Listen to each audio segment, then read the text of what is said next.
Nació en 1970, en la India, en una familia católica de médicos. Durante su infancia se trasladó a Filadelfia, y gracias a eso afirma que tuvo la suerte de no encajar, ya que si hubiera vivido en la India, donde todos eran como él, no hubiera pasado tanto tiempo buscando y escuchando como lo hizo. A los 8 años le regalaron una cámara y a los 16 ya había realizado 45 películas caseras. Más tarde cambió su nombre a Night, atraído por la conexión de los nativos americanos con la tierra, el viento y el cielo. Su primer largometraje como director-guionista en 1992 es una historia con rasgos autobiográficos. Sus ideas son una especie de pequeña terapia. Siempre tratan sobre algo real, algo con lo que mantiene una lucha interna. Le gustan las películas que asustan, pero en el fondo siempre hay una conversación reconfortante sobre las creencias. Los rondan permanentemente cuestiones espirituales que necesita expresar, pero lo inserta en una trama amena para no interesar al público sobre esas cuestiones. Aunque en sus dos primeras películas aún no había encontrado su lugar, descubrió mágicamente el equilibrio entre lo emotivo, lo espiritual y el suspenso en 1999, cuando causó sensación con Sexto Sentido, película que instauró en Hollywood un periodo denominado por los trailers sobrenaturales y psicológicos. El director asegura que suprimió todo elemento que sonara a obviedad o que no ayudara a la historia. Sus anteriores películas ya revelaban algunos temas presentes en Sexto Sentido, como el mundo de la infancia, la fuerza de la fe y del amor y el sentido de la vida y de la muerte, a lo que agrega las relaciones humanas, el saber hablar y escuchar, a los vivos y a los muertos. La trama novedosa e imprevisible que mezcla elementos paranormales densos, oscura ambientación y estética y un desenlace monumental logran mantener al espectador atento a las variantes y dejarlo con la necesidad de recurrir a varios visionados para reafirmar y apropiar la trama, logrando uno de los principales objetivos del director: establecer una conversación con el espectador que no termine con la proyección. Se trata de una historia bien contada que hace revivir escenas que no se deshace al terminar. Los elementos conforman un todo que cierra dando lugar a un argumento intenso y preciso, que juega con la inocencia del espectador. La aldea, realizada en el 2004, hunde sus raíces en algunos de los mitos fundacionales de la nacionalidad y cultura norteamericanas, como por ejemplo la imagen de los padres peregrinos. El resultado es tan estéticamente interesante como ideológicamente discutible, ya que demuestra que tal vez el enemigo no esté fuera sino dentro de la propia comunidad, motivo de tantos sentimientos paranoicos como los que sacuden periódicamente a la sociedad estadounidense.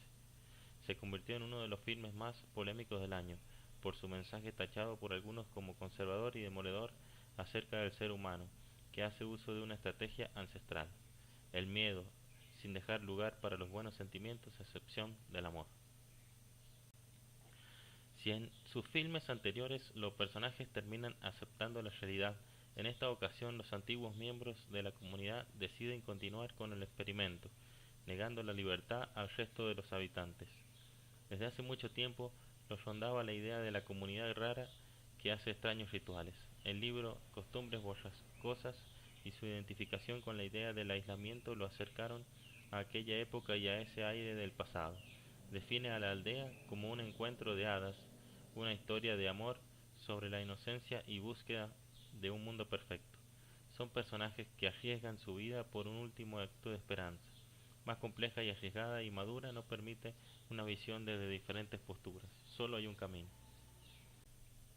Ambas películas comparten con el género de terror las sensaciones de pavor, miedo, disgusto, repugnancia o preocupación provocadas en el espectador, como también la súbita intrusión en un ámbito de normalidad de alguna fuerza o personaje de naturaleza, maligna de origen sobrenatural y otras señales de identidad del género como el uso particular de la iluminación, muchas veces inspirada en la pintura romántica alemana del siglo XIX, caracterizada por el recurso frecuente del claroscuro contraste de los colores y tonos penumbrosos.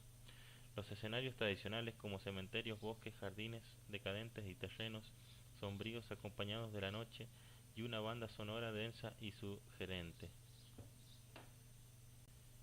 También se destaca la exhibición de la crueldad tanto humana como bestial o sobrenatural, lo misterioso y lo oculto sugerido, como los monstruos escondidos en la sociedad, en las tendencias y deseos más inconfesables. Tiende, como en el suspenso, a guardarse información por medio de la privación de los elementos implicados, por ejemplo el uso del fuera de campo. Sus películas se distinguen por el juego con el espectador, denomina como monumento mágico al instante en el que el público descubre que la historia es totalmente distinta, pero su constante utilización provocó que se considerara su cine como repetitivo e incluso tramposo. Sostiene que en Estados Unidos no comprenden su cine por no dedicarse a un género concreto, y que la crítica no le permite llegar al público. Por su parte, él espera que cada película tenga su propia personalidad, que encuentre lo que es especial y lo célebre.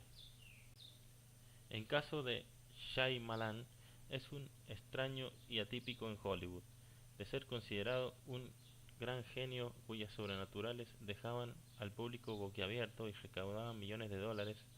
Con el éxtasis de la crítica y total libertad en los estudios, pasó a convertirse en un cineasta visto con desconfianza por el público y destrozado por la crítica con una ferocidad inusitada. Incluso su propia aparición en sus filmes, al estilo Hitchcock, comenzó a ser vista con desconfianza, como un capricho de autor. La fórmula del thriller sobrenatural de ritmo lento y mirada naturalista con giros argumentales imprevistos y radicales siempre fue su sello y tal vez su perdición.